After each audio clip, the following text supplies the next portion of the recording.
Some celebs pull up loco. You know we up next, pull up bobos. They gon' be there on repeat, they like, oh no. Where's the mix it up, let's take a photo now.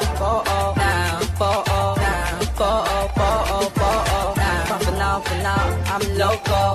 For now, preserve the beat, I'm more loud. I said I'm more loud, I'm more loud. Yes, my peoples, man, big up yourself, big up the whole Metric community. Told you, lot, I'm going to try to be here a bit earlier, man. Sometimes I got to come early now. I took a week off, now I'm back. Man's on an earlier thing, you know what I mean? Like I said, I've got a little video. Ben Jacobs has come out and spoken. So the video that you're going to see is Ben Jacobs literally talking on the football terrace. This is not my video. This is Ben Jacobs on the football terrace. We're going to get into it. We're going to watch the video and then we're going to talk about it straight away. So let's get straight into it, peoples.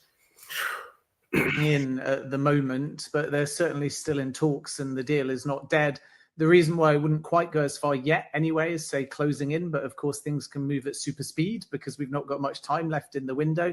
Yeah. But Manchester United are aware that Andre Onana is the number one. It looks like he's going to stay and Bayindir is still at the football club. So if Bayindir had left, then I think Sané Lammens would already be a Manchester United player. At the moment, they're having to decide if they want to move ahead now and get ahead of the market and bring in a young goalkeeper, or if alternatively they're prepared to wait. And there could be a scenario like we discussed yesterday where they try and pre-agree this one, but he doesn't actually end up at Manchester United for a year's time, very similar to what Liverpool did with Mamardashvili. And this is the thinking at the moment within the club. Can they get the buy-in? Will the player wait? Do they need to do it now? And if they do it now, do they bring him? And then there's a conversation to be had about Bayindir, or do they actually allow him to stay where he is and pre-agree it or loan him back? All of these kind of formulas still need to be discussed. So what's happening at the moment is the deal is not dead. I know we have heard suggestions of other clubs in places like France and Italy, and some reports even saying Man City.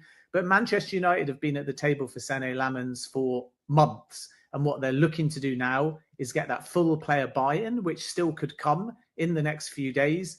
And then in likelihood, they'll start club-to-club talks to work out what may or may not be possible. So it is still quite quiet on the goalkeeper front. But if one is to come in, as I said yesterday, I do think it will be Sané Lammens. And Manchester United are quite confident that they can, in the coming few days, agree personal terms. And then we'll see whether or not they're going to move. Because, of course, if the player says, I'm prepared to wait for Manchester United, I want this move, then you have less urgency to necessarily, if Bayindir stays, agree it right now. And all of these conversations are very fluid. They're very ongoing. I wouldn't want to mislead anyone and say it's close or definite at this stage. But as I said yesterday on the United stand, the deal with Manchester United at the time we're live is not dead. Yeah, absolutely. And look, United fans are going to get excited. We really rate this goalkeeper. In terms of what your views on the player, I know you do a lot of research into the players, how they play, how they operate. Is this a player that United fans should look at and say, you know, straight away in the first team? Is it a player to develop? What's the understanding around United's view of this potential new this potential new goalkeeper? Yeah, he's obviously very young as far as a goalkeeper is concerned. So if he does join Manchester United or any other club, he would likely come in as a number two, a player potentially for the now in things like League Cup, FA Cup, but predominantly for the future to be developed. And that's kind of where we're at the moment. I think he has a lot of attributes that would take very well to the Premier League and to Manchester United. He is very similar, in my opinion, in his instinct and his shot stopping to a profile like Mike Penders, who Chelsea have signed and loaned to Strasbourg, which again is another indication that these kind of goalkeepers in this age group maybe need some experience and a bit more game time before they're thrown into the deep end. What I like about him is he's very brave in his own 6-yard area. He has that good intuitiveness to kind of know when to come off his line, when to punch, not afraid to catch. He's loud, he's commanding, and all of that is definitely very welcome in the Premier League because we see this sort of increasing drive in all the big leagues, really, for set pieces and corners to be put right under the goalkeeper. Someone was telling me the other day that set piece coaches are basically, under certain circumstances, telling their corner kick takers to not go for the near post anymore, because the old sort of belief with set pieces and crosses was if you whip it in at the near post, if you're able to beat the first man, you stand a very strong chance of success. The problem is, statistically, 7 out of 10 times you don't beat the first man. So now a lot of crossers and set piece takers, they're going for a kind of Olympico towards the back post. And what actually happens is that a cluster of players move from the back of the 6-yard area towards the front. So if it beats the first man, maybe you get a flick at the near post. If it beats everyone, it goes to the back post and it asks the question of the goalkeeper. And if they stay on their line, there's a fair chance that any touch results in a goal. So goalkeepers are now being taught that they have to be more physical, they have to be braver, and he's of that mold. So you're going to see a very commanding goalkeeper. He's good with his feet. He's got excellent distribution as well. Where I think he needs to improve, I believe, is near post and going down too early. And let me be clear, we're talking about minor constructive criticism, speaking to people that have worked with the player. We're not talking about someone that's going to be beaten easily at his near post, or somebody that's always going to go down and therefore get chipped when a one-on-one takes place. But basically, he's been focused in his development, I'm told, from coaches that have worked with him, on making sure that his athleticism builds and that his shot stopping is strong. And sometimes when you're so intent on just reacting, you can move a little bit too early. And therefore, if a player is clever and waits and delays, you get beaten. So he's being taught actually not to react with his body at the moment. This is a development stage, but to actually think about keeping his eyes on ball and player and trying to read the player, not just the ball. And then the reason why I say near post is because there's two different kinds of goalkeepers. Some prefer to have maximum protection and play the odds and protect their near post and trust themselves to get across to their far post to make the save. Others are goalkeepers that are more confident and invite a certain area of the goal. Petr Cech was the best example of this. He would happily take a step forwards or take a step to his left towards his far post and actually say, if you're going to beat me at the near post, fine, I'll give you that little bit of space, but I'm going to play the odds and I'm going to give myself the ability to get to the far post. And Lammens is like that. He'll give you a part of the goal and he'll say, go for it if you want, because I still think I'll get there and I'll invite you there. But then if you go for the harder save for me, I've got one step already in that direction, which leads to more spectacular saves, but can leave you a bit susceptible at your near post. So that's kind of where he's at the moment. All of these things need developing. And again, if he ends up joining Manchester United, I would imagine that he'll have plenty of time because he's coming in as a number 2, not a number 1, if the deal gets over the line. Yeah, makes a lot of sense. And for me, there's almost an element of me kind of preferring whether it's the truth, and I believe what you're telling us here, or whether it's spin, because people will have that opinion. So I'm talking about both sides of that argument. I like the idea of him coming in, being packaged as a number 2 or as a number 2. I think you come in with a little bit less pressure. At Manchester United, in my lifetime, obviously we had some goalkeepers before Schmeichel that weren't good enough, but it took 2 or 3 goalkeepers after Schmeichel to find a replacement. It feels like we've gone through a very similar situation when David De Gea has gone past his peak. You know, finding a new goalkeeper has always been hard for us as a club. There's a pressure that comes with it. So maybe coming in as a developmental player, as a number 2, being given opportunities and being bled into the first team is a better approach than dropping £40 million on an Emi Martinez. And it's right now because I think it's one of the most pressured jobs in football. I think the only other role that's maybe more pressured in football is England's number 1. In actual fact, those are 2 roles. Man United's number 1 and the number 1 of England always seem to me to be roles that just have such pressure built upon them in football to be developed. And that's kind of where we're at the moment. I think he has a lot of attributes that would take very well to the Premier League and to Manchester United. He is very similar, in my opinion, in his instinct and his shot stopping to a profile like Mike Penders, who Chelsea have signed and loaned to Strasbourg, which again is another indication that these kind of goalkeepers in this age group maybe need some experience and a bit more game time before they're thrown into the deep end. What I like about him is he's very brave in his own 6-yard area. Mm-hmm. He has that good intuitiveness to kind of know when to come off his line, when to punch, not afraid to catch. He's loud, he's commanding, and all of that is definitely very welcome in the Premier League, because we see this sort of increasing drive in all the big leagues, really, for set pieces and corners to be put right under the goalkeeper. Someone was telling me the other day that set piece coaches are basically, under certain circumstances, telling their corner kick takers to not go for the near post anymore, because the old sort of belief with set pieces and crosses was if you whip it in at the near post, if you're able to beat the first man, you stand a very strong chance of success. The problem is, statistically, 7 out of 10 times you don't beat the first man. So now a lot of crossers and set piece takers, they're going for a kind of Olympico towards the back post. And what actually happens is that a cluster of players move from the back of the 6-yard area towards the front. So if it beats the first man, maybe you get a flick at the near post. If it beats everyone, it goes to the back post, and it asks a question of the goalkeeper. And if they stay on their line, there's a fair chance that any touch results in a goal. So goalkeepers are now being taught that they have to be more physical, they have to be braver, and he's of that mold. So you're going to see a very commanding goalkeeper. He's good with his feet. He's got excellent distribution as well. Where I think he needs to improve, I believe, is near post and going down too early.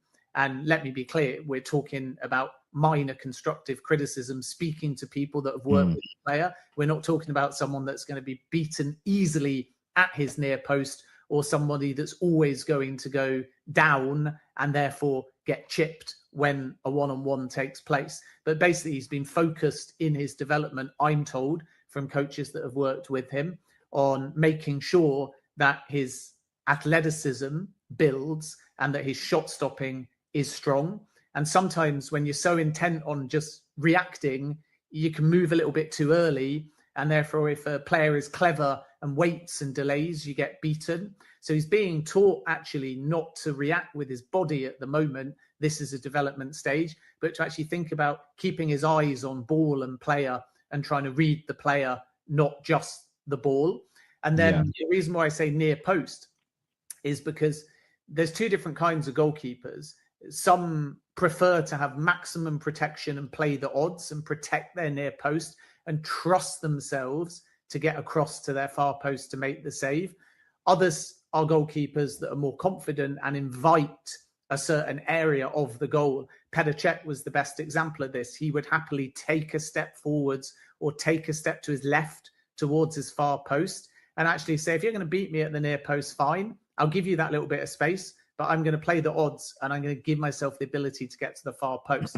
Senne Lammens is like that. He'll give you a part of the goal and he'll say, go for it if you want, because I still think I'll get there and I'll invite you there. But then if you go for the harder save for me, I've got one step already in that direction, which leads to more spectacular saves, but can leave you a bit susceptible at your near post. So that's kind of where he's at the moment. All of these things need developing. And again, if he ends up joining Manchester United, I would imagine that he'll have plenty of time because he's coming in as a number 2, not a number 1, if the deal gets over the line.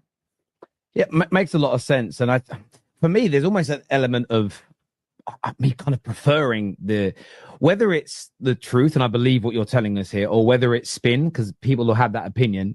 So I'm talking about both sides of that argument. I like the idea of him coming in, being packaged as a number 2 or as a number 2. I think you come in with a little bit less pressure. At Manchester United, in my lifetime, obviously we had some goalkeepers before Schmeichel that weren't good enough, but it took 2 or 3 goalkeepers after Schmeichel to find a replacement. It feels like we've gone through a very similar situation when David De Gea has gone past his peak. You know, finding a new goalkeeper, it's always been hard for us as a club. There's a pressure that comes with it. So maybe coming in as a developmental player, as a number 2, being given opportunities and being bled into the first team is a better approach than dropping £40 million on an Emi Martinez. And it's right now because I think it's one of the most pressured jobs in football. I think the only other role that's maybe more pressured in football is England's number 1. In actual fact, those are 2 roles. Man United's number 1 and the number 1 of England always seem to me to be roles that just have such pressure built upon them in football. So I think a really good way for us to approach this. And I think with the number 1, it's about a market opportunity. So we know that they tried audaciously to loan Emi Martinez. That is a clue that the number 1 position has also been discussed. Gigi Donnarumma at the moment looks like he's leaving PSG. If Ederson goes to Galatasaray, then I think Donnarumma might still end up at Man City. But PSG are asking for 40 million or more. Aston Villa were asking for 35 or 40 million if they're to sell Emi Martinez.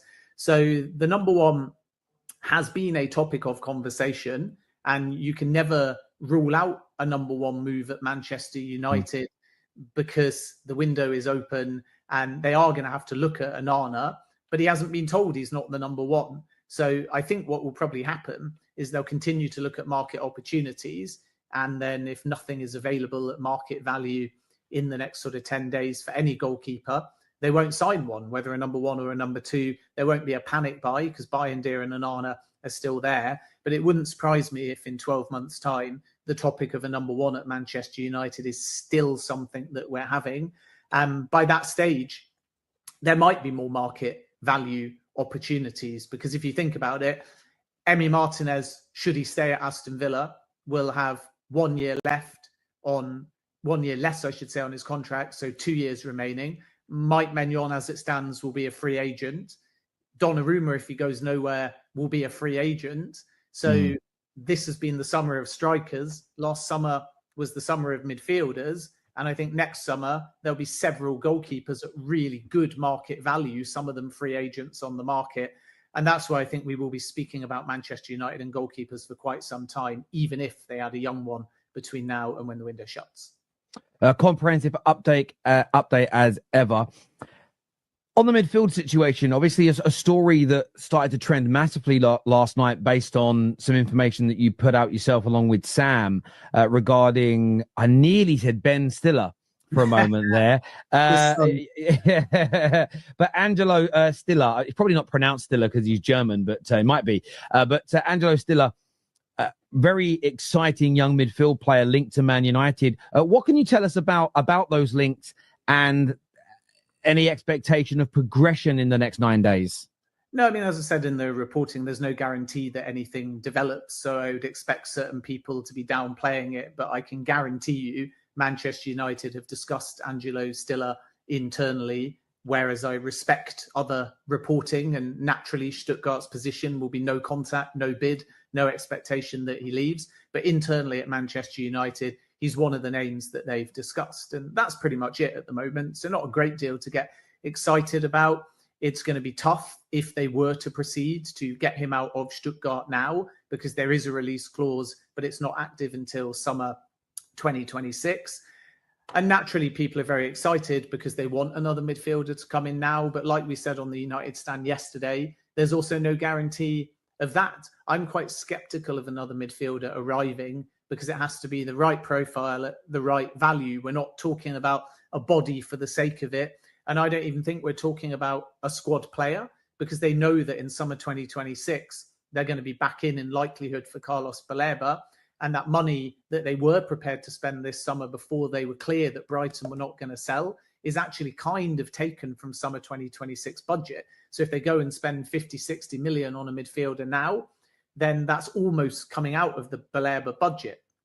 And I'm told Ruben Amorim does not want just another squad player. At the beginning of the window, it was discussed, maybe you go for an Ndidi, who's now at Besiktas. You get a proven Premier League player, another body, somebody that is athletic and is an engine room midfielder. But are they going to start? Not necessarily. Are they an upgrade on your starting 11? Probably not, with respect to Wilfred Ndidi. Not because he's not a fantastic player, but is he better than Manuel Ugarte, Kobbie Mainoo? He's probably at best on a par. And then you have to think about the age of Ndidi, and maybe you decide not to make that move. So Manchester United held talks, but they didn't proceed. So it's obvious the sort of description of what they're looking for is categorically a starter, a long-term player, and a top talent at elite level that will be catapulted straight into that central midfield, like when Arsenal signed Declan Rice, like when Chelsea signed Moises Caicedo. That is what Amorim, Wilcox, Vivell want. And if they can't get that, I don't think they'll sign a midfielder for the sake of it. So I repeat what we said yesterday on the United stand, because things get taken out of context wildly. I'm skeptical any midfielder will arrive, but it is true they've discussed Stiller. It's only something internal. they're looking at him. It might not be something that they pull off in the last 10 days of the window. In fact, I've got low confidence that anything will be possible because I'm not so sure that Stuttgart will want to sell, but he's one of the names that's come up in conversation. He's one of the targets that they've discussed. But let's even see if Manchester United do add a midfielder between now and the end of the window. That's a little summary there, man. If you want to go watch the full video, go on the Football Terrace, my peoples. Make sure you're hitting the like button and subscribing. Let's get into it, man. Ben Jacobs spoke. He spoke about Lammens. He's the next one up. He's the one that more or less told us that it's still ongoing. No one else was talking about it no more. And Fabrizio woke up yesterday and obviously went mad and broke the news. Oh, Lammens was still talking to him, but it was Ben Jacobs that said it first. Remember that, guys. So man's got to give Ben Jacobs his flowers, man. People keep sleeping on him, man. This little window, Ben Jacobs has been a GOAT. He's been on a different thing. So give him his flowers, man. Big up Ben Jacobs. But yeah, I'll get into what more or less he said. For those that probably missed it or you came in halfway, I'm going to show you what's going on. Where's this Fabrizio thing? Let me show you quickly as well. So this is what he basically just broke down just now. And he's got into it. This is it more just summarized. So for those, I don't want to get into the whole video again, but I'm not sure we can say that we're closing in at the moment, but they're certainly still in talks and the deal is not dead. We've not got much time left in the window, but Man United are aware that Andre Onana is the number one. He's going to stay. No one is saying Onana's going to go. People keep getting this thing wrong, thinking Onana's got to go for us to get a keeper. Listen, Onana's going to be 20 to 30 million. We can't afford him to go without the money. So unless someone's going to come out there and pay the money for Onana, there's no way he's going to go. We know that already. Lammens comes in as a number 2, and then hopefully, surely, when Onana goes AFCON December, Lammens becomes the number 1. Just takes his spot, surely.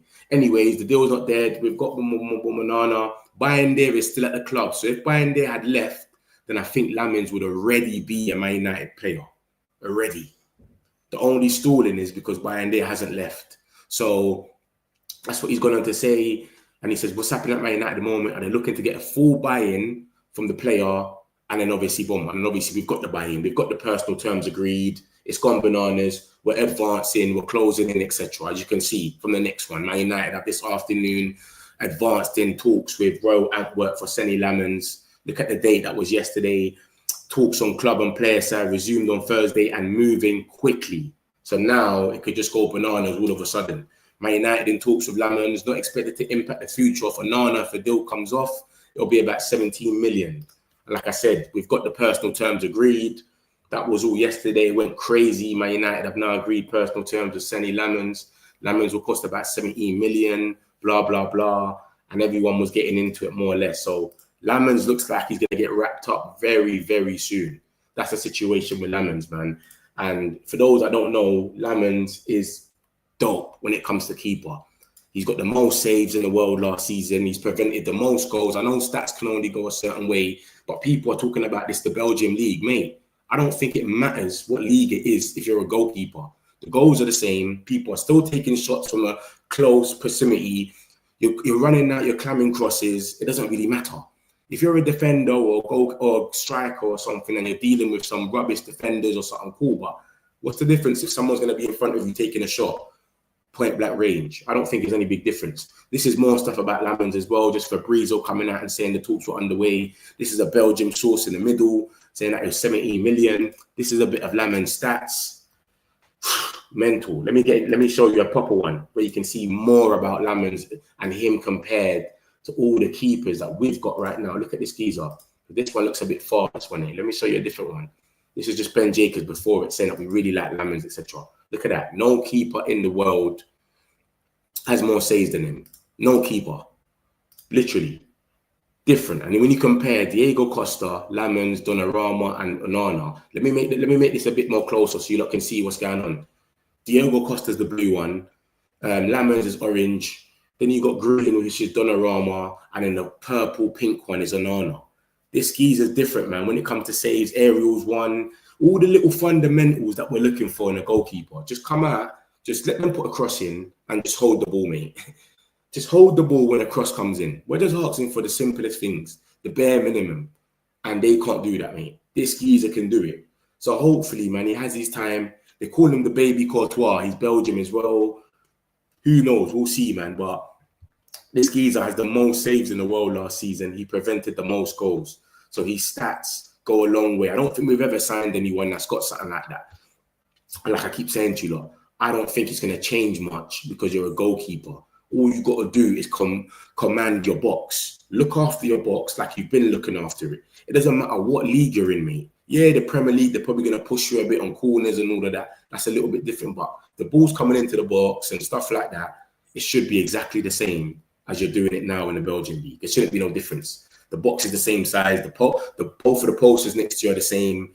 People are going to be shooting from the same distance. So I don't really see a big difference. But it's good to bring him in as a second in command. Like I said, this is more stats. Lammens had both the most saves and highest save percentage in the Belgian Pro League last season. He also conceded a remarkable 14.5 goals, less than XG would predict. Better than De Gea's 17-18 campaign. That was his best ever campaign, by the way. Obviously, that was in the Prem. We got you know what I mean? But then look, this middle article is every goalkeeper you can think of. Courtois, Donnarumma, Raya, Alisson, Edison. He tops it. He prevented the most goals.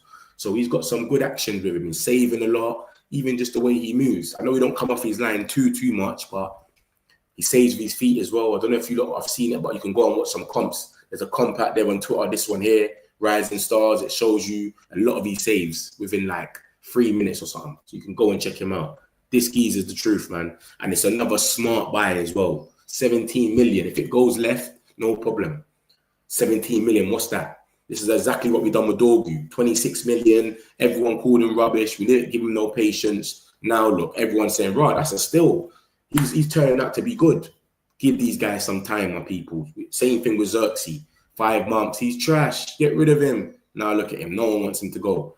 So yeah, man, that's the boy Lammens, man. I'll get into the rest of the stuff in a second. I'll get a few of these comments first, and then we'll get straight into it. But my people's like, subscribe, man. We're here every day. This is nothing new. Every day I'm here for you lot with all the news.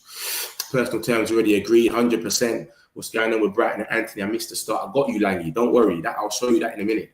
I don't do clickbait. If you're new here, I don't do no clickbait. If I'm saying Antony and Brighton, there's something there, you're going to see it, mate. I want Brighton, Antony, can we do a swap deal for Baleba? Is it true or someone wishing? Nah, bro. You'll see in a minute. Goalkeepers need to have some MMA training nowadays. Exactly. It's crazy, isn't it? Langy is true. Savio, what you saying? Match the best and because clickbait. All right, Savio, big up yourself. Come on, man. You know my thing.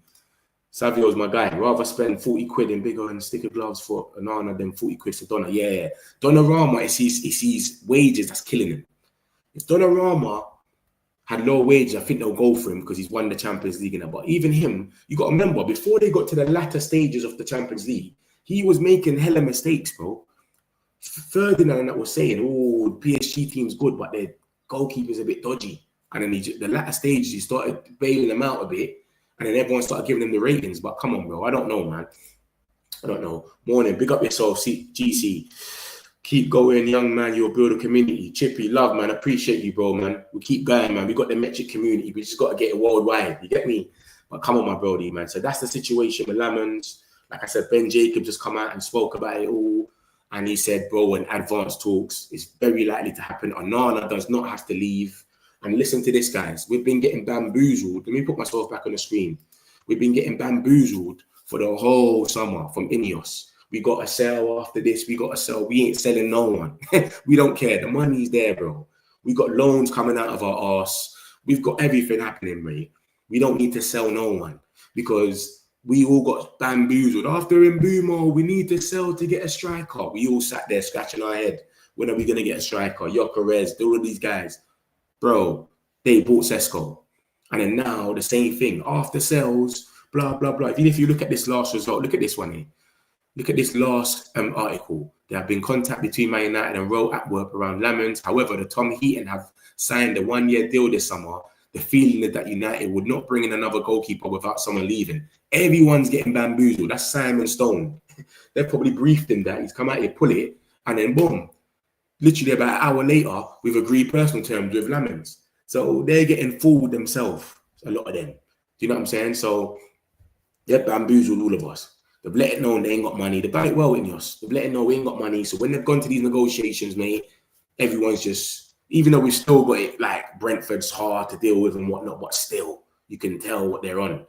So yeah, man. Yeah, so we've done it well, man. I like the way the transfer window's going. We get a midfielder now, and we get rid of the whole bomb squad, the whole Freedom 5. That's a 10-10 window, mate. Obviously, it would have been a 15 out of 10 if we got Baleba. But I personally think the Baleba money is put aside for next season. It's put aside. It's there.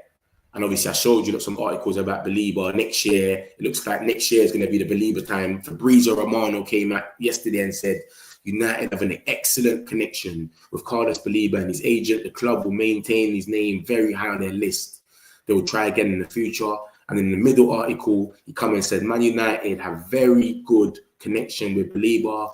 Nothing has changed on the situation, but he maintained his name high on their list for 2026. Ruben Amorim, the management team, the recruitment team are in love with the player.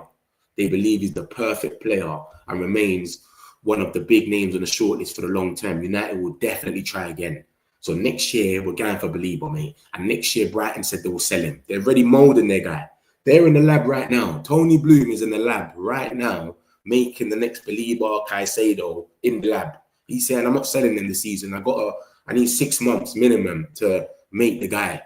You know what they do? 3 million, they'll go out there and spend. That geezer's worth 100-something million now.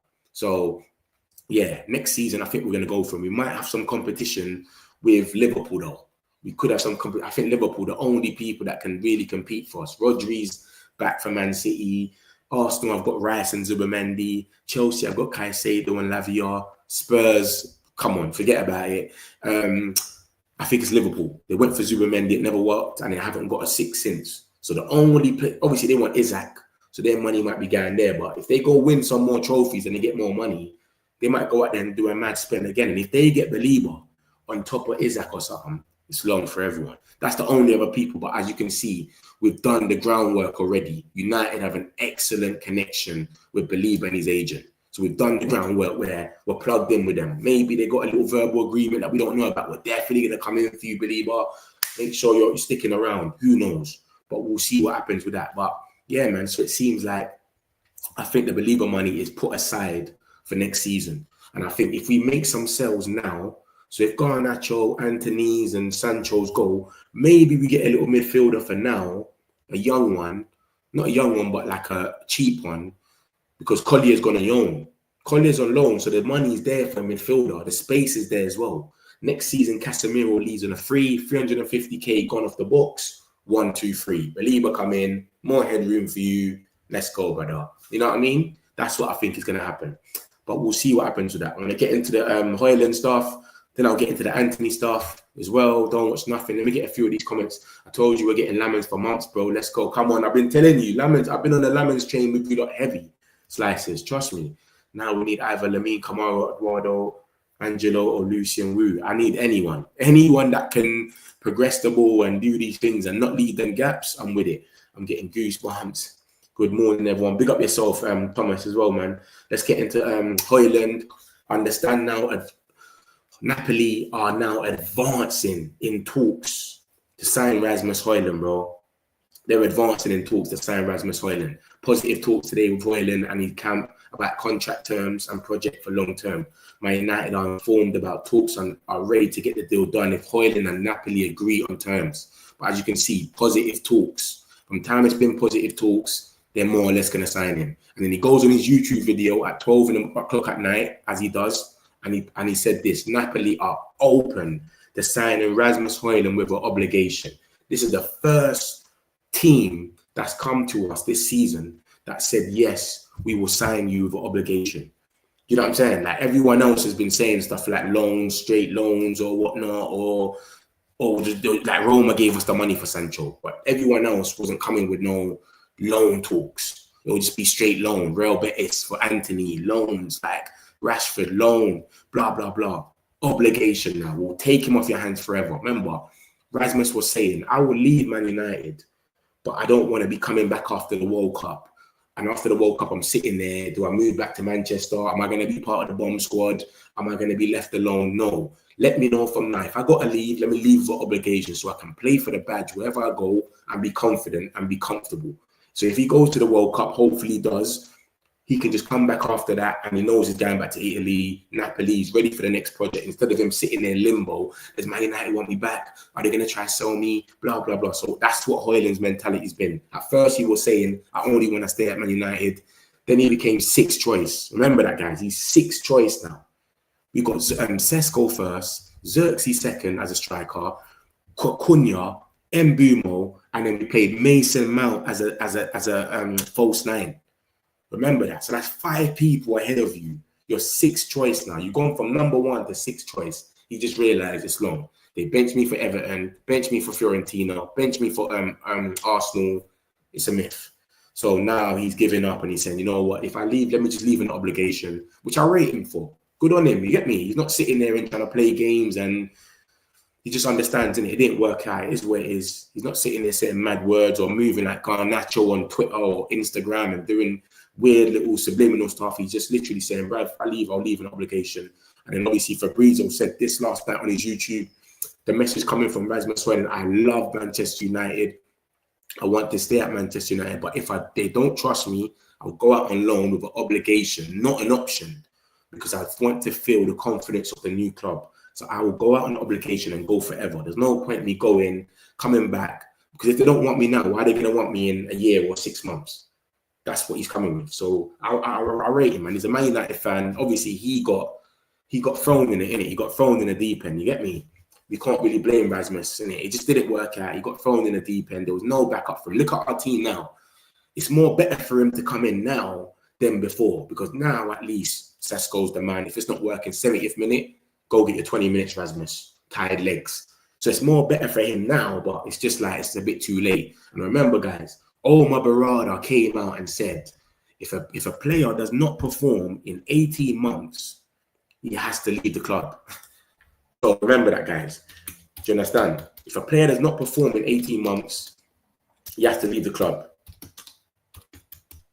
So obviously they're probably trying to show that with him, that listen, we don't care if you're a thing or not. If you're a Man United fan or not, you're not performing, mate, you have to leave the club. And they're trying to set an example now to show us, yo, Rasmus is cool, we like him and whatnot, but bro, you ain't been playing how you should be. Like I said, I feel like he got kind of failed in it, but it is what it is. We're here now, innit? What can we do? You know what I mean? Let me show you like this. Look, this is what Hojlund and Berrada said. Look at that when he came in. Look at the date on that, January the 22nd on 2024. The new board will not allow non-performing players to stay at the club for several years. That's done now. See, you got Luke Shaw and these guys that's been there for 10 years. That's not happening anymore. Hojlund and Berrada feels that players have to perform or leave the club within 1 to 2 years. He hasn't performed, bro. So they've said, yo, you got to go. They're not even trying to give him a chance. They're not even trying to sit there and say, you know what, bro? We've got a better setup now. We've got people around you where you don't have to be the main striker. We'll give you a chance. They're saying, nah, bruv. Your time's done. You haven't performed. We're setting an example. Sorry, Hojlund. You're a Man United fan. We respect it. You've kept it calm. You've kept it humble. But big man, you got to bounce. That's what they're coming with. That's their mentality now. So anyone that comes in, you got to know, bro, give it a year or two. You're not performing, bro. You got to skip. This is what I was saying. Mason Mount, I like Mason Mount. But this was do or die for him this season because he's been getting injured a lot. He's not really performed. He's not really had the chance to perform because he's always injured. So this season was do or die. If he gets injured a lot this season as well, I think they're just going to turn around and go, bruv, let's just sell this geezer. We're paying him and he's just getting injured. He's living in the medical room. What is the point? So, but I'm happy Mason Mount stayed fit and he's been balling out as well. So yeah, man, let's see what happens, man. But that's Hojlund and Berrada. That's the stuff with him. I'll get a few of his comments and I'll get into the Antony stuff as well. Told you that I'm not on no clickbait stuff. Good morning, everyone. Big up yourself. Morning, Thomas. Brighton is not really ready to do business with us. And one thing I've observed is that these Premier League clubs always hate Man United with a passion. No, they just want a paycheck. When they see Man United coming, it's just jing. We're gonna stay stern and we're gonna get our money in the end. That's how they look at Man United, and we're trying to change that slowly. But we think Brentford was bad. You should see people trying to chat to Brighton. Different. Brighton on a different thing. I prefer Joshua to Rasmus. Yeah, Xerxes, of course. I'm with you. I'm 100% with you, bro. Rasmus ain't worked. You went to Hong Kong and got pocketed, mate. You got pocketed at Hong Kong for 70 minutes. We bought an Chido Obi and he scored 2 goals. I think that's what made them just say, you know what, mate, let's get rid of this geezer. Do you know what I mean? But I like Rasmus, just the fact that he's a Man United fan and he's living his dream. I would love to be Rasmus in his situation right now where I can be playing for Man United and getting paid for it. Imagine that. We love United. You'll probably play for free. You know what I'm saying at this stage, but it is where it is. You get me? It is where it is, isn't it? I just wish him the best. I always wish them the best. So yeah, man, that's the situation we're Hojlund anyway, and that's what Hojlund and Berrada has come out and said. So I'll get into the next stuff, and then whoever's just come in, don't worry, I'm going to do a little roundup in a minute. Make sure you lot are hitting the like button and subscribing, people. Have we got more people in the chat than likes, people? Come on, man, what's going on, man? You lot are waking up. I know people are having their breakfast. Don't have haterade for breakfast, please. Don't be a hater for breakfast. Hit the likes, my peoples. It's just a button. Hit the likes. It does wonders. Brighton don't normally like to say player to Man United at all. Chelsea, they should have said that player to Chelsea. Yeah, Chelsea and Brighton have got some weird link up, mate. Chelsea just buy all their players. I don't know why the owners bought Chelsea. They should have just bought Brighton. They buy all their players. They took all their scouts. They bought about 5 players of them. They took their manager, Graham Potter. He's looking like he's going to get sacked, by the way. But yeah, they're just gone mad over there. It's crazy still, 100%. But let me get into the stuff anyway. I'll get into the Antony stuff. Bam, this is the stuff about Antony. Let me put the screen a bit closer so you lot can see it properly. Brighton are among the clubs to have made a loan inquiry for Antony. This is Bruno Andrade from the ESPN Brazil. He goes on to talk about other stuff as well. Fenerbahce have entered the race as well with Antony and communicated in the last 3 hours they are willing to pay 45 million euros requested by Manchester United. However, for now, Antony is not fully convinced of a move to Turkey. Bruno Andrade, ESPN Brazil. And then obviously Sport Witness has come out as well, and they said the same thing about Fenerbahce, but Brighton are among clubs. Obviously, I always tell you, look, I keep it real. We take this with a pinch of salt now, and then we wait for it to come out from the big dogs, the Fabrizos, the Ben Jacobs, the Laurie Whitwells. But it's there. There's a link there to Brighton. There's a link there to Fenerbahce. We know Real Betis are in for him as well. So it's good to see it's heating up with more clubs. We've got 8 days left in the window now. 8 days left, and it's heating up. You've got Fenerbahce, you've got Brighton, you've got Real Betis. I heard about Bayer Leverkusen. It's crazy. Do you know what I'm trying to say to you? So yeah, man. Hopefully we see. Oh my God, look at this. We got a bomber. This is what happens when you're in the metric community. This is what I'm telling you. Look, you make sure you subscribe and you like. You only get this here that you get the news straight away. Look at this, guys. Yeah, you lot probably didn't even know about this, but look at this. Look at that. Look at the way I've just caught this. Look at the time on it. Look at the time. 8:04. I've just caught it, mate. It's about 30 seconds ago. You only get that here. Real Betis are still working on a deal to sign Antony for Manchester United. Talks are ongoing to agree terms and try to get green light on deal structure. Betis trying their best for Antony's comeback. So he ain't said nothing about Brighton. He ain't said nothing about Fenerbahce. But Real Betis are still working on the deal. We've known that they're working on it, but now it's good to see that it's heating up a bit more. But look at that. Look at the seconds on this, on all these comments. Look at the time. That's how quick I caught it. It's crazy. But yeah, that's another bomber, man. Look at that. Another bomber for you lot. I keep telling you lot. We should keep Antony. You reckon we should keep him though? I don't know, man. I don't know if he would even stay, to be honest with you. I don't know if he'll stay. He loves it over there. He went there. He went on one holiday to Spain, and he fell in love. Do you know what I'm saying? He fell in love on the holiday where he doesn't even want to come back. The guy's crying over there on the pitch and that. Every time they're calling him the GOAT, they actually love him. So they've made him feel at home. And obviously, I think he knows that United, bro, the Premier League's too fast. Some people just understand the Premier League is too fast. It's so long. Do you know what I'm saying? So I think he understands the Premier League is a myth. It's not for me. La Liga, I ripped it up. It's slower. I was the guy. Everyone wanted me, and I loved it there. A lot of Brazilian players talk Spanish as well. It was easier for him. You go there and talk Spanish. It's easy. You can just chat to everyone. And come on, man. He done his thing over there. If players can pay up, they can have him. No loan nonsense. They've been saying for the longest, they want to loan him without obligation. This is what Betis have been saying.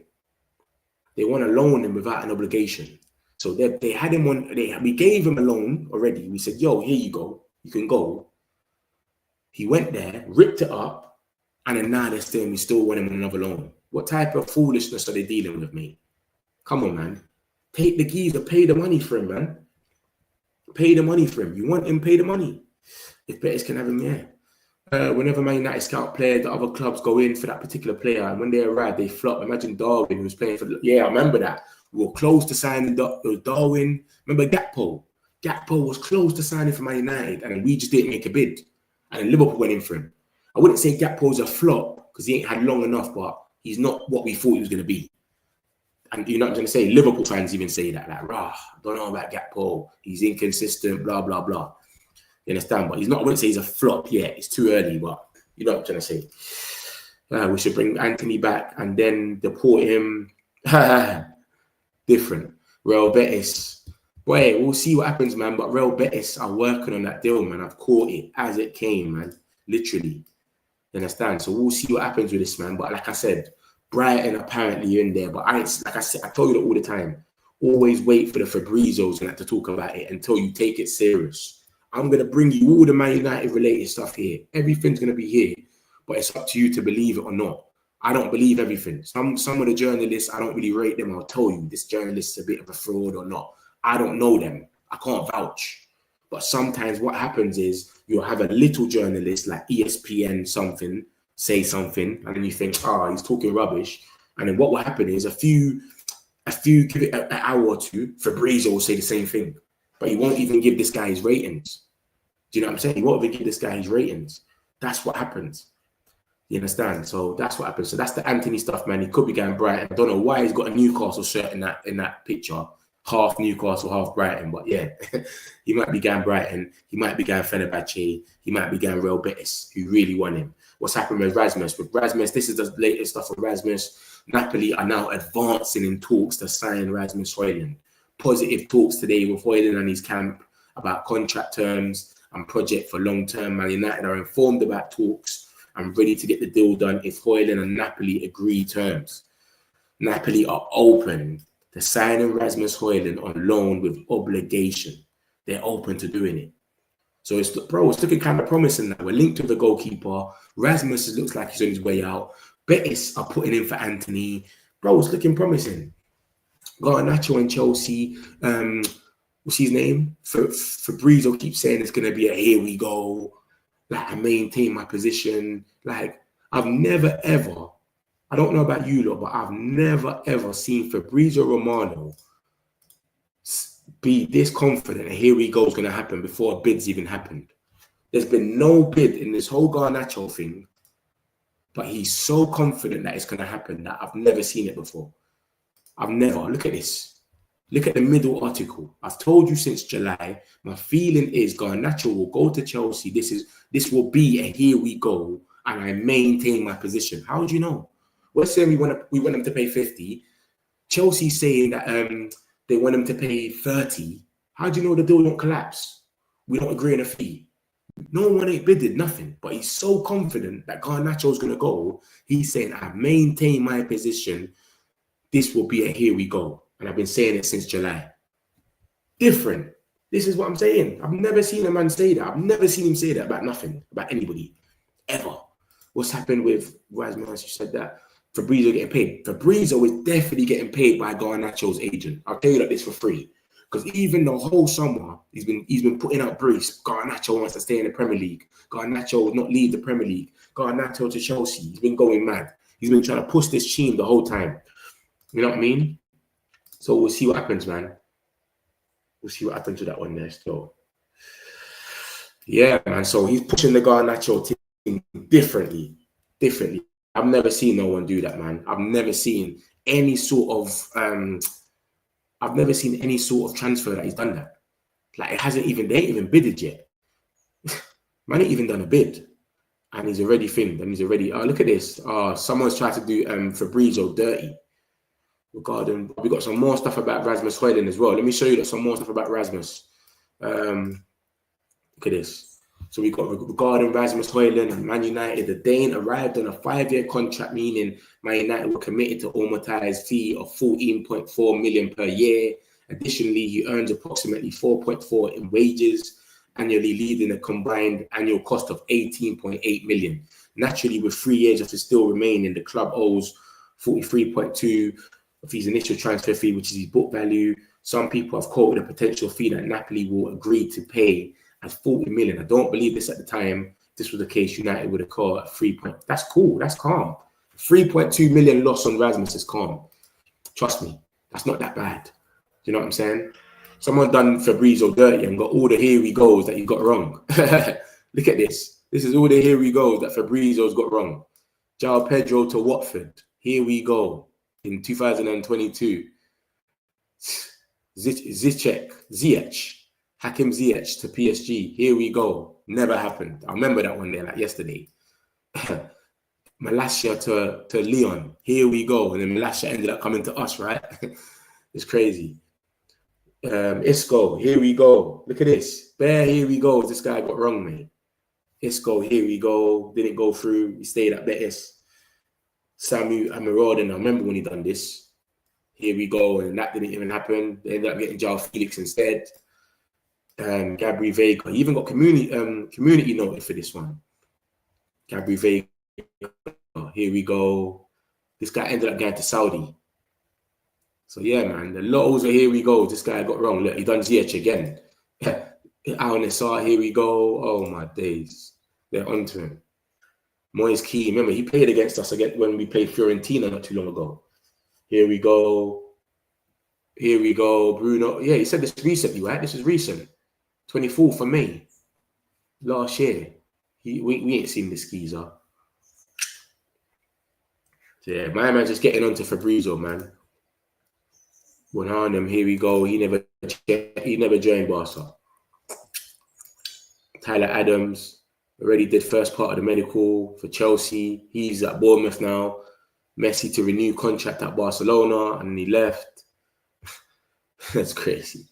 All right, we could be here all day, man. Bear, here he goes. I just went left. I just went missing. Pedro Lima to Chelsea, blue coat. Here we go. Never happened. So yeah, someone's on to Fabrizio anyway. But yeah, man, that's the Antony side of things. Let me get a few of these comments. Lammens, here we go. Nah, no, here we go for Lammens yet, man. But it's progressing good. I've showed you lot. I showed you that a video about Ben Jacobs. He came out and spoke about Lammens and spoke about the deal. It's progressing, it's advancing. Onana does not have to leave. Onana does not have to leave, guys. That's what a lot of people get confused. Onana has to leave. We ain't sold no one. Onana does not have to leave for us to sign Lammens. One thing I've observed in these players somewhat to play for the badge, Garnacho is saying he wants to go, let him go. We have players who can occupy the wing. Yeah, Garnacho saying, if I don't go to Chelsea, I will stay in the under-21s. He's moving bossy. If I don't go to Chelsea, I'll stay in the under-21s, blah, blah, blah. Hit the likes, my peoples, man. Like and subscribe, man. If you're new, make sure you hit the subscribe button. We're here every day for you lot, man. Don't matter what day it is. Mondays, Sundays, Wednesdays, we're here. So make sure you hit the like button and you subscribe. Don't drink haterade this morning. Spread positive energy, man. Start your day with a like. Smash the like, my peoples. Come on, man. Garnacho choosing Chelsea's idiotic. You won't play every game. He hates the bench. Bro, you know what's crazy about this Garnacho stuff here? He turned down Bayern Munich. Bayern Munich, you would only be second to Elise or Diaz. That's it. You're coming off the bench every game for one of them. Chelsea, they've got so much wingers and they got Quenda to come in next year. He might not even get a game some days. You got Neto, Esteval, that's their wingers now. You can see. João Pedro might be on the wing sometimes as well. He was on the, you know what I'm trying to say? Like Gittins.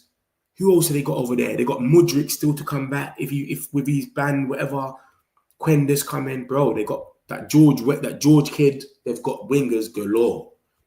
It's crazy, bro. He might not get a game sometimes, and if he's getting angry because Amrin ain't giving him only gave him 20 minutes of the final, he might only be getting 20 minutes every game for Chelsea, bro. Literally, I would have went Bayern if I was him, or Tottenham or Villa. I would have went to Bayern, Villa, or maybe West Ham. Maybe he's got to go West Ham. But yeah, this is the stuff about Ben Jacobs anyway. Ben Jacobs on Salmons, on Lammens. Is that a bomber? No.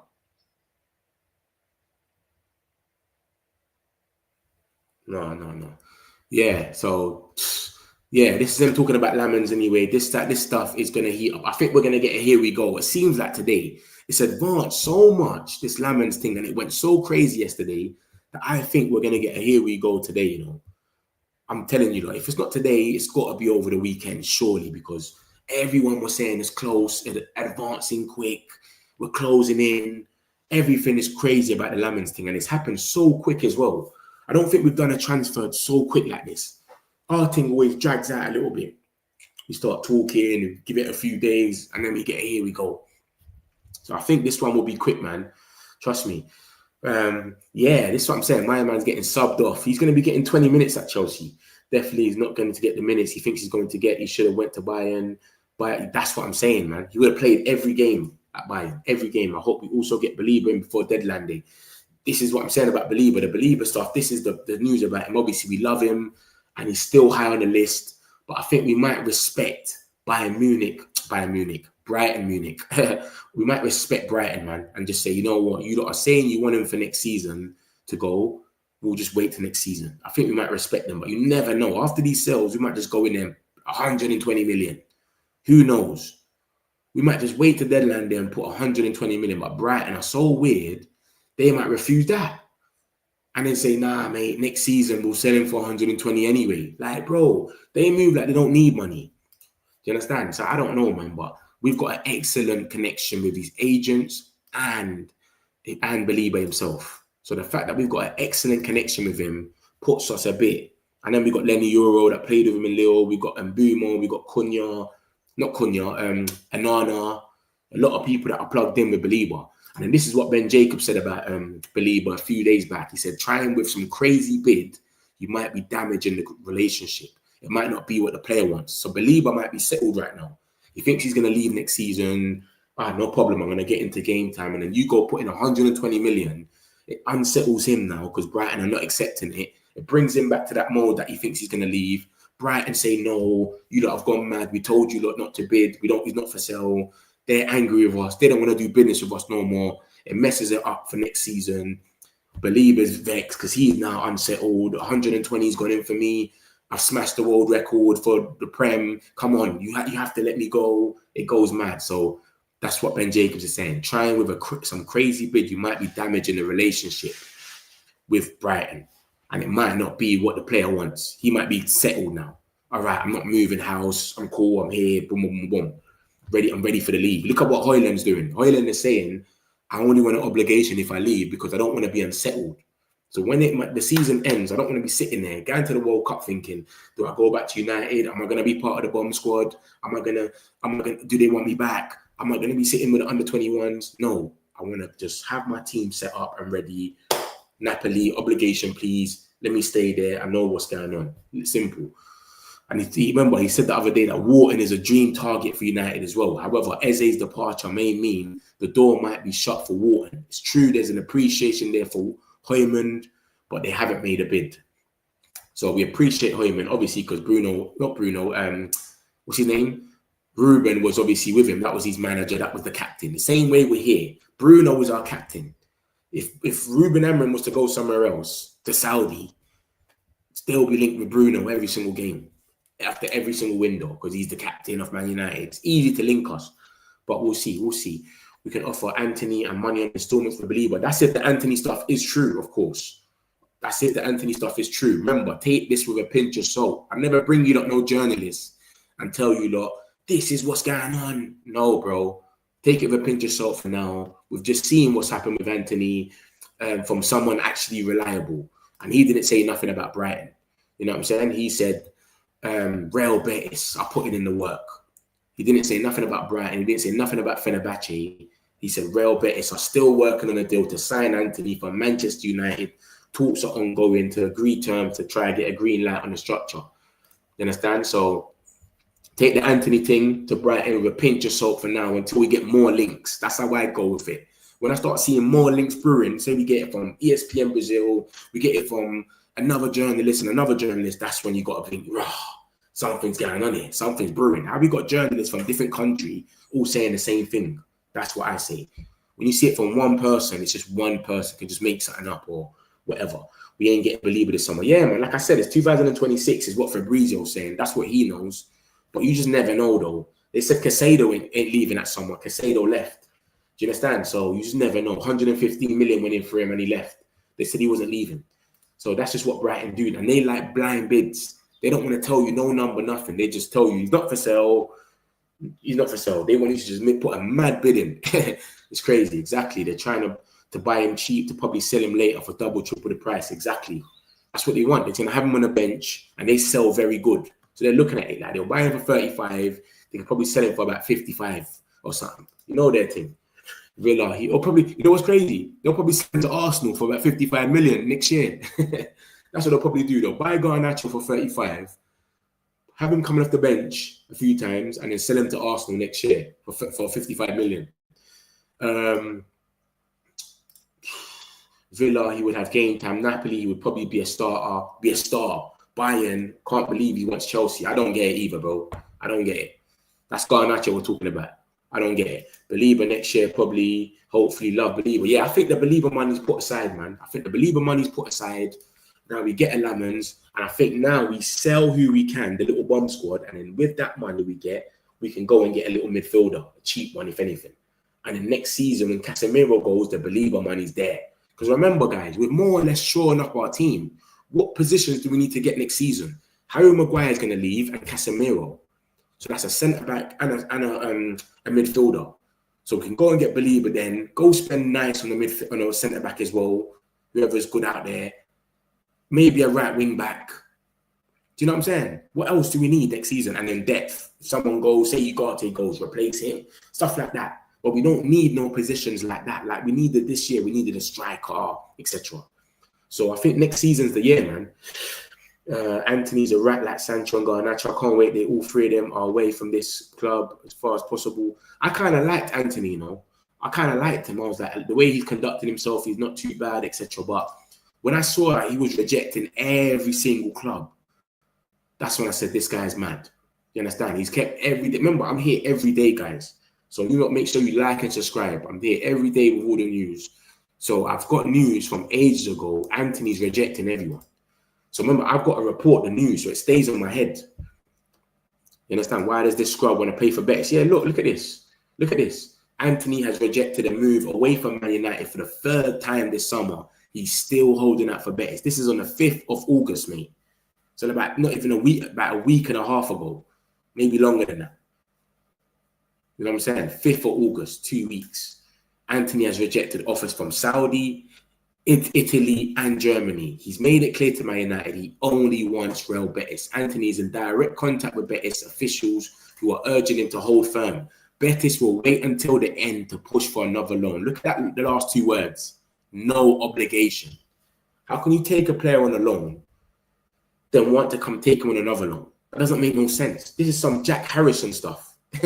This is Jack Harrison stuff, mate. When we know Jack Harrison, he went to Everton for about 2 years. Then he's gone back to Leeds again. Like, what is that about? You've gone there for a year. He's ripped it up. Pay the money for him. They're saying, nah, Antony, just stay firm and we'll come in for another loan. You can have another spell here, another summer.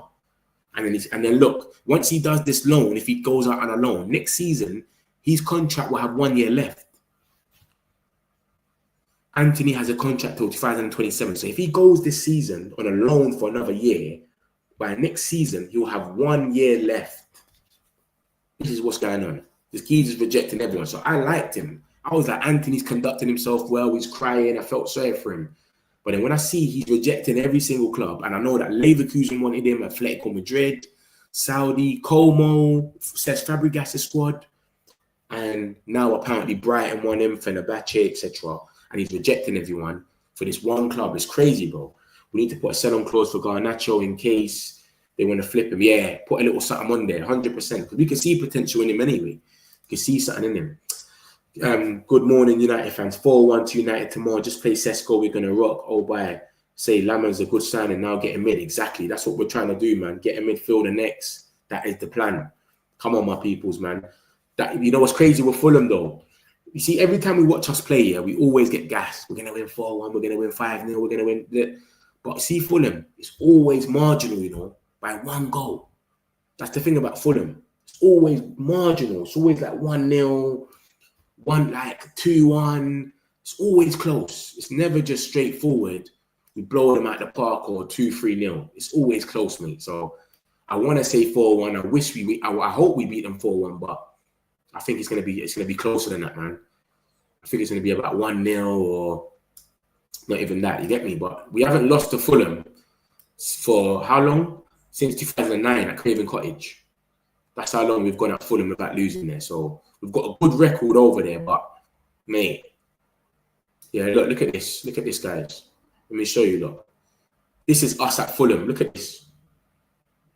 Craven Cottage. We haven't lost there since 2009, guys. Let me bring it a bit forward. I might cover my face because of the comments, but you can see it more probably. Look at that. That's us since 2009 at Craven Cottage. We have not lost there. They beat us 3-0. We haven't lost there, mate. We don't lose at Craven Cottage, mate. Remember, they got relegated for a little bit as well, so they went missing. But yeah, since 2009, we haven't lost at Fulham. And look at the guys. We got to do Lammens one next. Look at them before and after. They joined Man United. Cunha, 1.4 million. And you got to remember, that's 1.4 million when he's linked to us as well. We probably got the here we go, but he can't go and confirm it yet because it's not been confirmed by the clubs. So he's probably on like 800k or something before that, maybe even less. But he got to 1.4 with the here we goes, and then he got 2.1 million as soon as he got confirmed.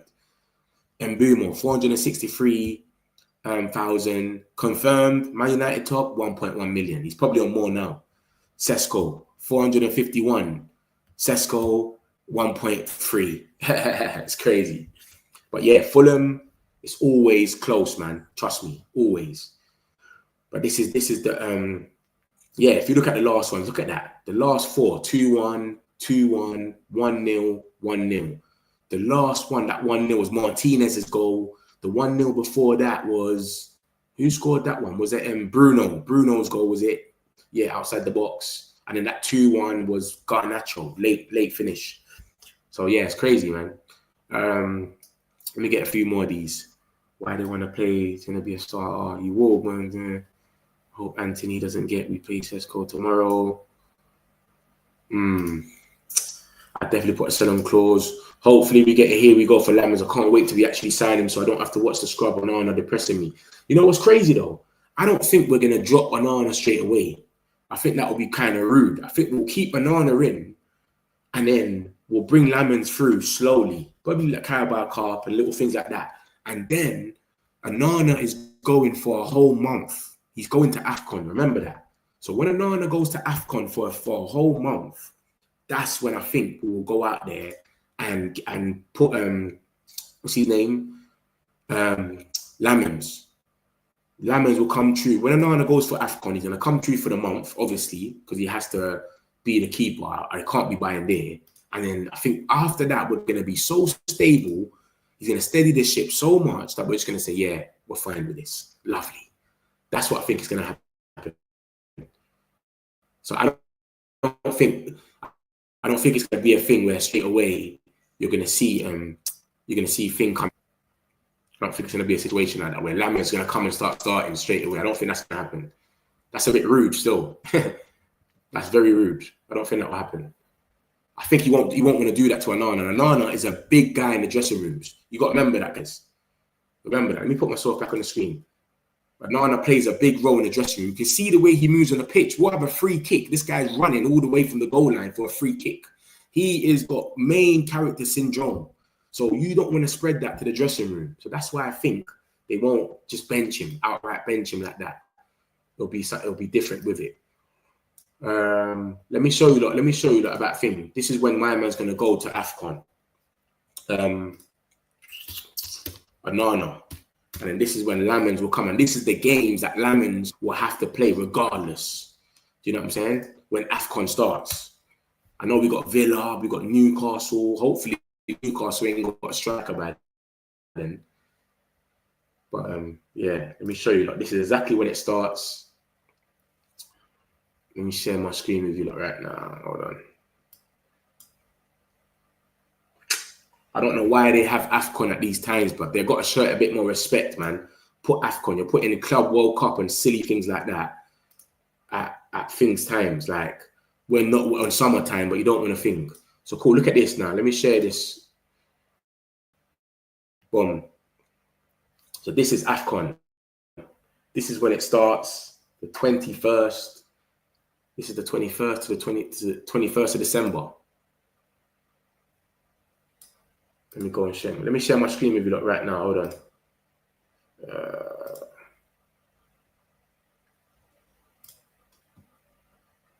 What did I do, man? Why did I do this? Let me share my screen right now. Boom. Look at this now. AFCON, yeah? This is when it starts. Look, 21st of December. Yeah, 21st of December. And then obviously it lasts a month. But remember, your team has to go all the way. We don't know if they're going to go all the way. Onana could be back after 2 weeks. You know what I'm trying to say to you? He could be back after 2 weeks for all we know. So it starts on the 21st of December. It lasts a whole month. Let me show you the last. What's the last date for it? The final. What's the final day for AFCON? I think the final day. What's the final day for AFCON again? Is it 21st of January? But it lasts a month anyway. So just look at it like that, innit? It lasts a month. And let me show you that Man United's fixtures for that month. From the 21st of December all the way to, let's say, the 21st of January. This is when we'll have Lammens in. Fixtures. Don't know why it's lagging so much. It's going a bit slow.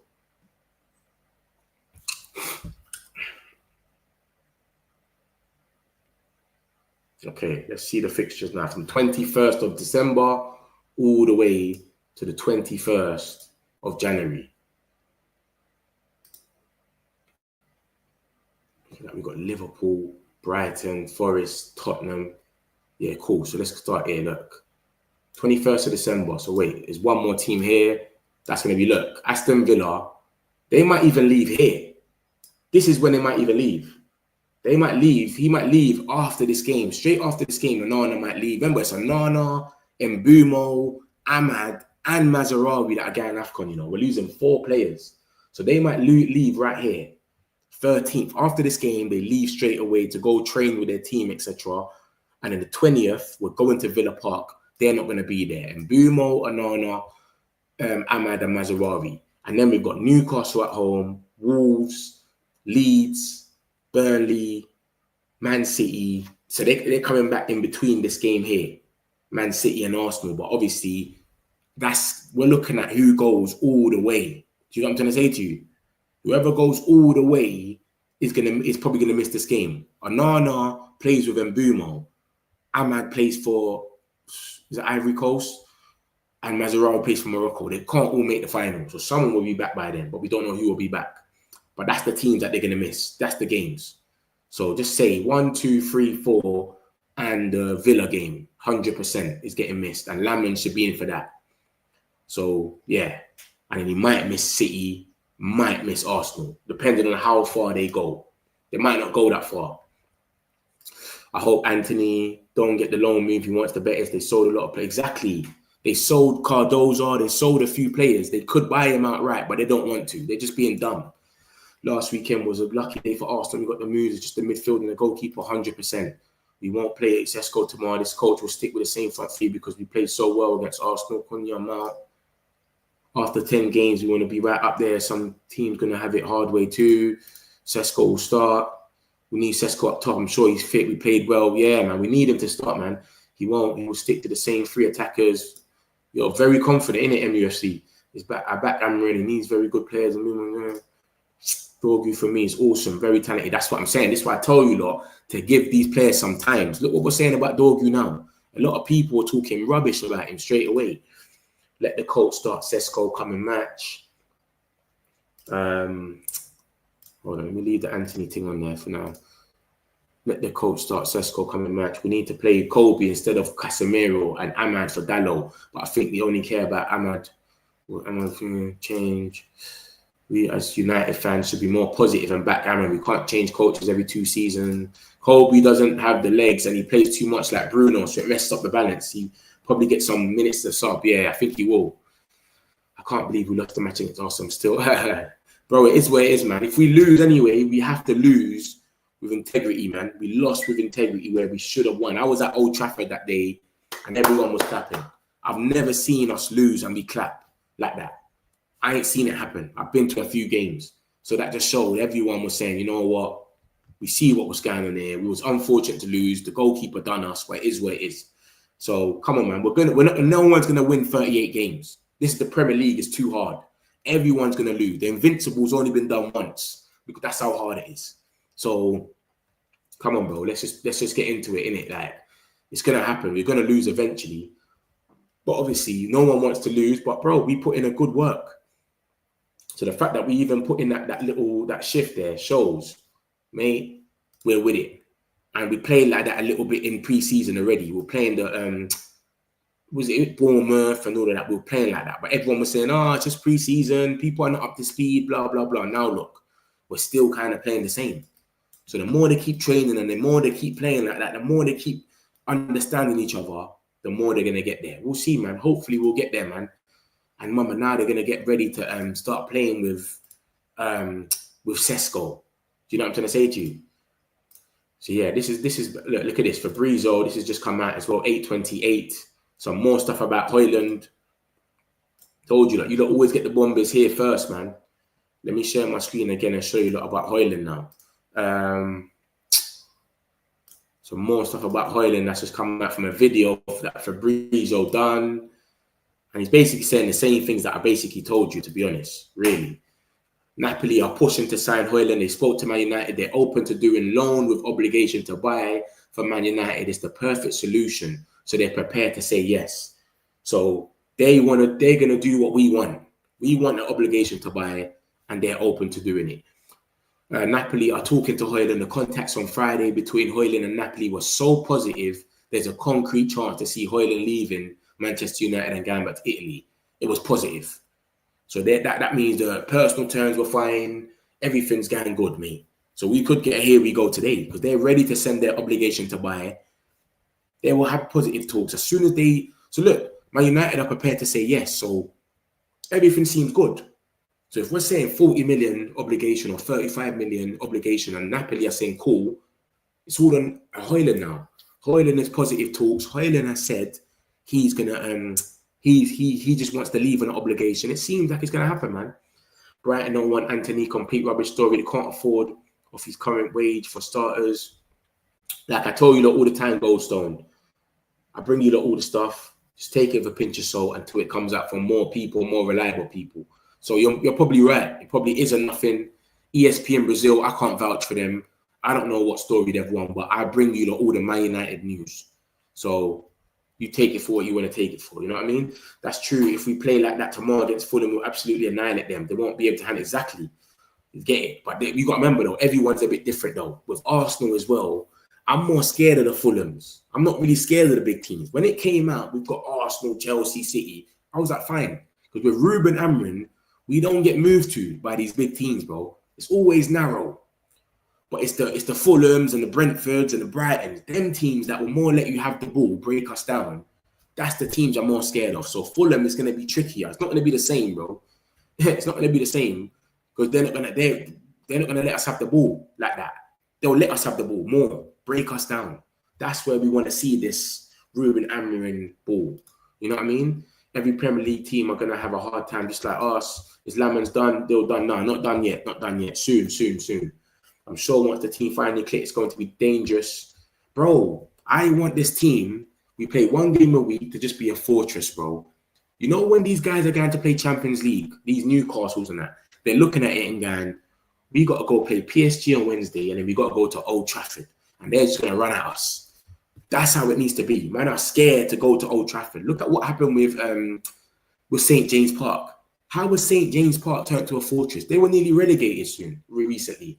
Look at Villa Park. People are saying now, we got a 0-0 draw at Villa Park last season. Why? A draw at Villa Park is a good result. Villa Park. They nearly got relegated a few seasons, but this is what I'm saying. They've turned their places into a fortress where it's scary now. We need to turn Old Trafford back to that. Where it's like, bruv, they got one game a week. They're fit as fuck. We're going to go Old Trafford on the weekend. After Champions League midweek, bro, it's going to be a long week. You know what I'm trying to say? That's how we got to have it. Imagine someone's got to go to Galatasaray or something on a Wednesday, and then they got to come Old Trafford on a Saturday. They're like, bruv, this is a long week, mate. We got to play Champions League, and then we got to go all the way to Old Trafford. They're so intensity. They're on a different, like, we got to get that fear factor back to Old Trafford, mate. People don't want to come there. You know what I'm saying? So, yeah, man. Don't you think it's a bit dangerous getting rid of Hojlund? I know you have OB to Sesko, but if he doesn't go in Napoli, I would be happy to. Yeah, same. I'll be happy for him. I think this is the best time to have Hojlund. You give him a little 20 minutes a game or something. If Xerxes not playing, Sesko, Xerxes, and if one of them get injured or something, then you can have Hojlund. But they've looked at it and said, bro, this guy's trash. We're tired of him, mate. And I showed you that already. Those that's been in the stream has already seen this. I've showed you, look. Omar Berrada is on a different thing. He came from Man City. Man City are run the best. Let's be real now. They run differently. If you don't perform over there, you leave. And that's what Omar Berrada said when he came in. The new board will not allow non-performing players to stay at the club for several years. So Luke Shaw and that would not last. Luke Shaw's been here for 10 years or something, 9 years. He wouldn't have been here if these men were here. Omar Berrada feels that you have to perform or leave the club within 1 or 2 years. So they're not looking at it. We're looking at it and saying, Hojlund can have another chance and all of that, bro. They're not on that. They're saying, bruv, perform or leave the club within 1 or 2 years, mate. So that's the situation, bro. They're fed up with him and they're saying, bro, you showed us in 1 or 2 years you're not good enough. We saw you get pocketed in Hong Kong. Man went to Hong Kong in a post-season match and got pocketed for 70 minutes. And then Chido Obi, a 17-year-old, had to come off the bench and score 2 goals. Come on, bro. I think that just made up their mind for them. Is Lammens going to start? Start where, bro? How can he start if he's not here? What are you talking about? Start where? Watch this space. United 4-1. I hope so, man. I hope so. As good as they are, do you think we can beat City? 100%. City? What do you mean as good as they are? I'm not rating City this season, bro. Could they beat Wolves? Nah, man. I'm not really rating City. I think we'll beat them. 100%. Like, I don't have the fear factor in them. We might lose, we might win, but I don't fear them. Yes, I agree. Do you think we play Sesko? I think he's going to start with Cunha, Mount, and Boomo. We're all free interchange. I don't. Okay. Like they did with Arsenal. City has ups and downs. You can beat them, and then I think we can beat all the big teams, man. It's the little teams that I'm scared of, man. That's all it is. I think we destroy Fulham. Amrin sees like he changes tactics depending on the team we face. Fulham might play low block, so we need to go full attack. It's true. Luke Shaw was good last year. Yeah, he was, but he shouldn't have been at the club still. He's been here for too long. That he's only becoming kind of good sometimes. You know what I mean? And he was rubbish in the final. I wouldn't offload Xerxes for a dime. This bloke going to be very good. Yeah. Rasmus just isn't good enough. Amrin doesn't even rate him fully. Fully don't rate him. If we play like that at Craven Cottage like we did last Sunday, we'll destroy them. You know, like if he signs Lammens, then he will start. No, I don't think he will start straight away. I think they'll keep Onana for a little bit. Then he will bring him in. I don't think he will just bench Onana because Onana is a big character in the dressing room. He plays a big role. You can see how he is. He's got main character syndrome. He's just running from the halfway line when we got every free kick, and he's just always involved in it. He's got main character syndrome. So I don't think that Onana is gonna go straight away. I think Onana's more gonna when he goes AFCON, that's gonna be his time to bounce. When he goes AFCON. He's going to do a month out. Lammens going to be there for a whole month. I just showed you lot. And then bam. So yeah, man. Like I said, we've been hearing all this closing in talks for time now. Advancing. I think the Here We Go is going to come today, you know. It should come today. But pick up the boy Lammens, man. That's my guy, man. I've been saying it. I've been calling for Lammens for ages, bruv. Ages I've been telling you lot about Lammens. If you've been on this show, you'll know. I've been an advocate for Lammens for time. I'll be you for Dallo. I think he plays Dallo for the big games. For the big games against Arsenal, Liverpool, etc. He'll play Dallo to have it more defensive. And then he'll bring an Ahmad to change the game. That's what I think he does. But I think when we're going attacking certain teams, he'll just start Ahmad. Yeah, Onana always gives a positive energy, except when he's on the pitch. Let's see, knows what to do next. So let me summarize what's happened anyway, man. We spoke about the Fulham game. We're playing them at Craven Cottage. They haven't beat us since 2009, which was 3-0 at their ground anyway. at Craven Cottage. They haven't beat us there. So let's keep that up. Long last, that continue though. And then we had some Antony news. He just keeps rejecting everyone. This is the article about Antony ages ago, that he was rejecting every club that came for the third time. Garnacho stuff. This geezer, I've never seen Fabrizio come out here so confident and saying, I've told you since July, my feeling is Garnacho will go to Chelsea. This will be a here we go, and I maintain my position. In the background, behind the scenes, they're still advancing, blah, blah, blah. But he's so confident that it's going to happen, but there's been no bid. How can you be that confident and there's been no bid? So I know there's some inside agent information going on where he's so confident. This is the boy Lammens stats. He had the most saves last season in the whole world. He prevented the most goals. And then when you look at it, I've got to make my screen a bit closer. Diego Costa's the one in the blue. Lammens is the one in the yellow. Donnarumma is the one in the green. And Onana is the one in the pink, purple. So Lammens is kind of good, man, when it comes. And I know people sit here and say it's a different league and all that, bro. I think the goals are the same. The box is the same size. The ball's coming in the box exactly the same. There shouldn't be too much different. You should be able to do that at every single box. But we'll see what happens with Lammens. We had all this stuff about the we've agreed terms with him yesterday, and obviously he's advancing. It's likely to cost 17 million, blah, blah, blah. I got into all of that. Baleba, he's high on the list for next season. He's the perfect player. We love him. Do you understand? We love him. The management love him. Amrin love him. The recruitment staff love him. He's the guy. So I think they've put the money down for him in the side and said, we're going to go for you next season, but right now we'll probably get someone while we can replace Collier. We had this stuff about Brighton are in for Antony. That's from ESPN Brazil. They want a loan inquiry. So the Bache have entered the race as well. They will pay the money, but Antony doesn't want to go to the Turkish league, especially in a World Cup year. Napoli advancing in Rasmus Hojlund. Positive talks took place with Hojlund and his camper about contract terms and project for long term. Man United are informed about talks and are ready to get the deal done if Hojlund and Napoli agree on terms. Napoli are open to signing Hojlund on a loan with obligation. So that is perfect for us. He's going to sign for a loan with obligation. We're definitely getting our money. It's not going to be no Sancho obligation where they can opt out for 5 million. Do you know what I mean? So, yeah, man, good on him. And obviously, Rasmus came out and said, I love Man United. I want to stay. But if they don't trust me, I'll go out on loan with obligation. I don't want an option because I want to be settled at my next club. And then we had Ben Jacobs. I played you a video. Go back and watch it. And it basically, he just broke it down. And Lammens, 17 million feet. It's advancing very, very, very quickly. It's advancing.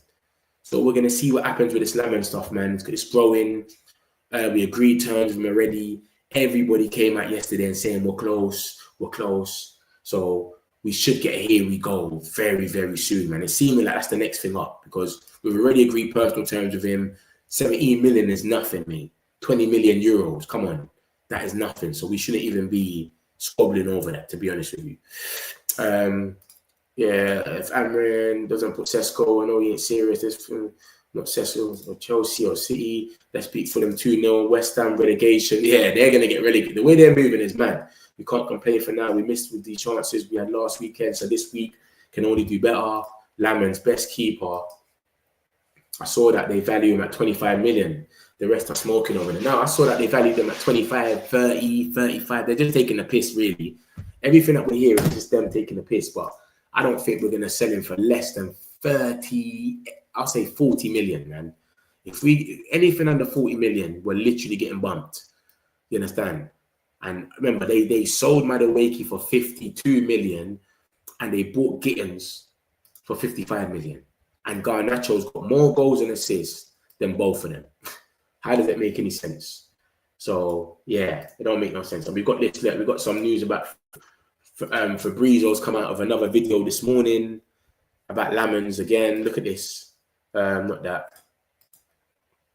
Not that. But 6 minutes ago, he's come out with this. Literally 6 minutes ago. Look at the time at the bottom. 8:42. Fabrizio on the advancing negotiations between United and Antwerp for Senny Lammens.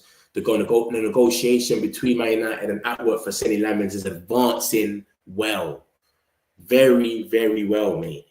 The package requested is 20 million euros. So there's a negotiation over deal structure and fee. It's still not a done deal between clubs. It's agreed with the player because Lammens said yes to Manchester United. Here we go is coming, bro. That's going to be my next thumbnail. Here we go is coming because it's coming. You can see it, bro. It's advancing well. He's already said yes. Everyone said we're closing in. Come on. It should happen anytime soon. So that's more or less it, man, guys, man. That's more or less the show wrapped up. I'll be back on probably after lunch. Hopefully we get a bomber by then. Or here we go or something. And then boom. And then we'll get straight into it, man. Love for everyone that's been in the chat. If you haven't hit a like, hit the like, my people. Smash the likes. Subscribe if you're new. We're here every day for you lot, man. Love my peoples, man. Appreciate you. Got some celebs, pull up local. You know we up next, pull up mobos. They don't be there on repeat, they're like, oh no. Where's the mix it up, let's take a photo now. Photo now. For now, I'm local. For now, preserve the beat, I'm more loud. I said I'm more loud, I'm more loud.